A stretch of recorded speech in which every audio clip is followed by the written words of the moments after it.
कुछ ऐसे कंट्रीज जो कि G6 के कंट्रीज हैं, G7 के कंट्रीज हैं, उनकी तरफ से ये कहा गया था कि नहीं, आप इंडिया को इसमें बुलाएं, और फिर उन्हें बुलाना पड़ा कनाडा को। ये है दुनिया की बड़ी इकोनॉमी होने की ताकत। इसमें जो मुल्क फंस रहा है बहुत बुरी तरह वो हम है। पाकिस्तान हर मसले में फंस जाता है। नहीं, मुल्क हमने बनाया किस लिए था, इसकी हमें जरूरत ही क्या थी। एक तो कनाडा हो गया जो कि होस्ट है, लेकिन बाकी जो 6 के 6 देश थे उन्होंने सबने कनाडा से कहा कि भैया ऐसा है, मोदी को तो बुलाना ही पड़ेगा, मोदी को नहीं बुलाया तो आपका G7 पूरी तरह से फेलियर रहेगा, इसका कोई अर्थ नहीं रहेगा। हमको सबको भारत के साथ में आर्थिक समझौते करने हैं। कैनेडियंस को ये था कि अगर हमने ये मौका गंवा दिया तो हम एक नई जंग शुरू कर देंगे Majeed. So now is a time, being a fifth largest economy, being a big population, India को हम G7 से बाहर नहीं निकाल सकते। दूसरे, यदि हमको चीन के साथ में मुकाबला करना है तो बिना भारत के ये हो कैसे सकता है। ऑल द बेस्ट खालिस्तानियों। देखो, पूरा आपको तैयार रहना है खालिस्तानियों। मोदी जी आ रहे हैं, उनके स्वागत में बिल्कुल आपका ब्लड प्रेशर मुझे बिल्कुल चरम सीमा पर चाहिए। और दूसरी बात यह है कि वो ये भी समझते हैं कि शायद ये जो सिख्स हैं कनाडा के अंदर, ये शायद हमें इनकी इतना साथ नहीं देना चाहिए, because some of the ways कि वो देखेंगे हमारे ताल्लुकात तो गवर्नमेंट से हैं, हमारे ताल्लुकात इंडिविजुअल से तो नहीं है। दोस्तों नमस्कार। भारत पिछले 6 साल से G7 की समिट में जा रहा है, क्योंकि जो कंट्री होस्ट करती है वो खुद इनवाइट करती है इंडिया को, क्योंकि हम वर्ल्ड की 4th बड़ी इकोनॉमी है और 2-3 साल में नंबर 3 पर आ जाएंगे। और G7 में जो 7 कंट्री है हमारी, और में सबसे अच्छी बनती है अगर जर्मनी और कनाडा को निकाल दिया जाए। लेकिन इस बार समिट कनाडा में हो रहा है और भारत को कोई भी इन्विटेशन नहीं मिला था वहां आने के लिए। तो ये देखकर पाकिस्तान को बड़ा मजा आ रहा था कि देखो भारत की फॉरेन पॉलिसी फेल हो गई है, अब भारत ही कोई नहीं सुनता। और हमारे देश में भी कई लोग बड़े खुश हो रहे थे। लेकिन कनाडा के पीएम ने खुद फोन करके मोदी जी को इनवाइट किया है वहां आने के लिए, और इन्होंने हाँ भी कर दी है। इसके बाद जो भारत का मजाक उड़ा रहे थे अब कुछ भी बोलने लायक नहीं रहे, क्योंकि भारत तो मेंबर भी नहीं है G7 का, लेकिन फिर भी भारत को बुलाया जाता है, क्योंकि उनके पता है कि हमारे बिना अब दुनिया में कोई भी बड़ा समिट या इवेंट हो ही नहीं सकता। इसलिए कनाडा को झुकना पड़ा और खुद फोन करके इनवाइट करना पड़ा, जबकि हमारी कनाडा से बिल्कुल बनती भी नहीं है जब से वो निजर वाला कांड हुआ है। अब मोदी जी तो जा रहे हैं, लेकिन इनकी सिक्योरिटी को लेकर बहुत बड़ा रिस्क रहेगा वहां पर, क्योंकि कनाडा तो अड्डा बन चुका है खालिस्तानियों, जो बिल्कुल नहीं चाहते कि मोदी जी वहां आए। और वो नया पीएम उन्हीं के वोट से जीत कर आए हैं। लेकिन फिर भी आप बाकी जो 6, एक तो कनाडा हो गया जो कि होस्ट है, लेकिन बाकी जो 6 के 6 देश थे उन्होंने सबने कनाडा से कहा कि भैया ऐसा है, ये तुम्हारी जो भी समस्याएं हैं उनको भूल जाओ, मोदी को तो बुलाना ही पड़ेगा।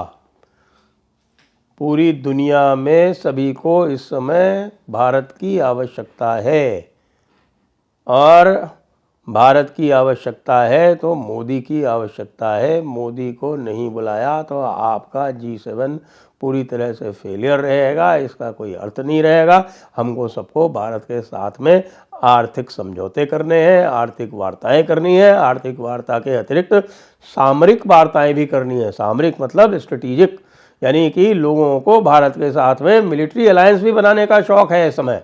बहुत से तो अब ये कह रहे हैं कि साहब कि भारत से हमको अब आयुध यानी कि आर्मामेंट्स भी खरीदने पड़ सकते हैं। भारत के साथ फार्मा और अब जो है वो डिफेंस इंडस्ट्री वो भारत की वो इतनी अधिक प्रोग्रेस कर चुकी है, भारत के बिना तो हमारा काम ही नहीं चल सकता। और दूसरे, यदि हमको चीन के साथ में मुकाबला करना है तो बिना भारत के ये हो कैसे सकता है। G7 में हम डिस्कस क्या करेंगे? G7 में हम आर्थिक विकास, आर्थिक प्रोग्रेस, विश्व की आर्थिक प्रोग्रेस, ये सब हम डिस्कस करते हैं। और जो फास्टेस्ट ग्रोइंग मेजर इकोनॉमी है उसको हम बुलाएंगे नहीं। कुछ तो ये कह रहे हैं कि भाई इसको G7 से एक्सपैंड करके G8 कर दो। आखिरकार एशिया से जापान तो है ही ना। G7 को मुकाबला करना है चाइना से और भारत को बुलाएंगे नहीं, तो ऐसा कैसे हो सकता था? तो अब भारत को बुलाना पड़ रहा है।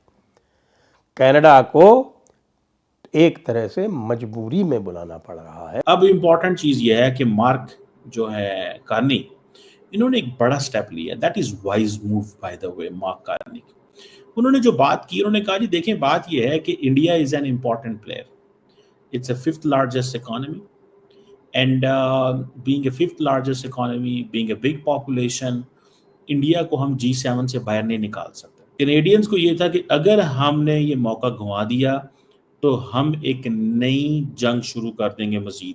सो नाउ इज़ द टाइम कि अमेरिका के साथ मामलात ख़राब हैं, दुनिया की इकॉनमी सुकड़ रही है, डोनाल्ड ट्रंप साहब जो हैं वो टैरिफ्स के ऊपर बातें होंगी, तो हमें क्या ज़रूरत है एक बड़ी इकॉनमी को आउट ऑफ द लूप रखने की?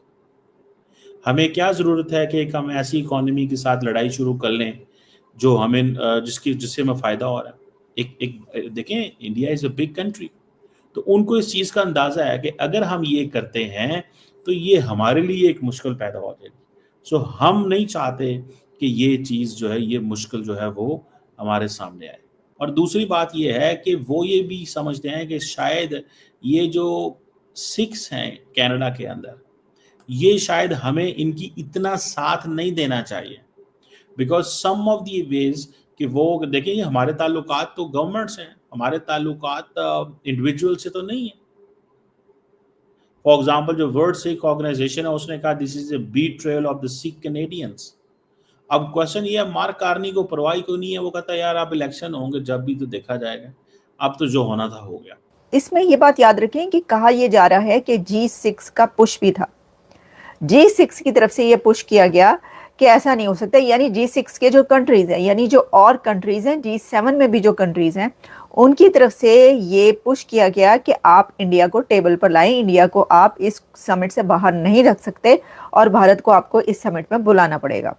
क्योंकि देखें, वैसे तो अगर देखा जाए कि कनाडा इस समिट में क्यों बुलाता पीएम मोदी को, क्योंकि वो तो आपको पता है कि इससे पहले बड़े दोनों कंट्रीज के बीच हालात ख़राब रहे, ताल्लुकात बहुत ख़राब रहे, रिलेशंस। कनाडा की तरफ से ये कहा जाता रहा कि जो कनाडा में कई लोगों की, खालिस्तानियों की जो हलाकतें हुई हैं वो तो इंडिया ने करवाई हैं। उसके ऊपर बहुत चर्चा रहा, बात अमेरिका तक पहुंची, लेकिन अमेरिका ने भी जो बातें की, जबकि उस वक्त डॉक्टर जयशंकर यहाँ पहुंचे थे, तो उसमें कोई उसका नतीजा नहीं निकल सका। और फिर ये कहा गया कि जी एविडेंस दें। फिर कनाडा से भी कहा अमेरिका ने कि आप एविडेंस दें। ये सब चलता रहा है, तो इसमें तो बड़े जो रिलेशन है दोनों कंट्रीज के ख़राब हो गए थे। लेकिन इतने ख़राब रिलेशंस के बावजूद भी वो ये रिस्क नहीं ले सकते कि इंडिया को G7 की समिट से बाहर रखें।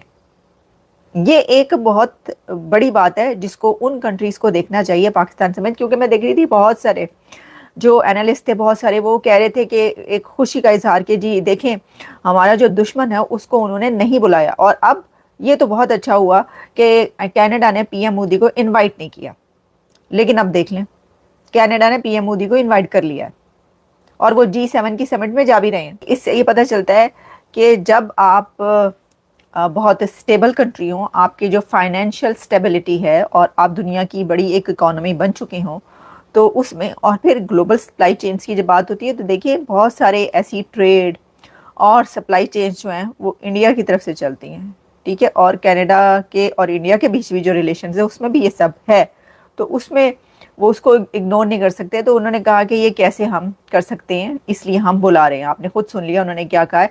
और इसमें मैंने आपको ये बता दिया कि इसमें बहुत सारे कंट्रीज़, कुछ ऐसे कंट्रीज़ जो कि G6 के कंट्रीज़ हैं, G7 के कंट्रीज़ हैं, उनकी तरफ से ये कहा गया था कि नहीं, आप इंडिया को इसमें बुलाएं, और फिर उन्हें बुलाना पड़ा कनाडा को।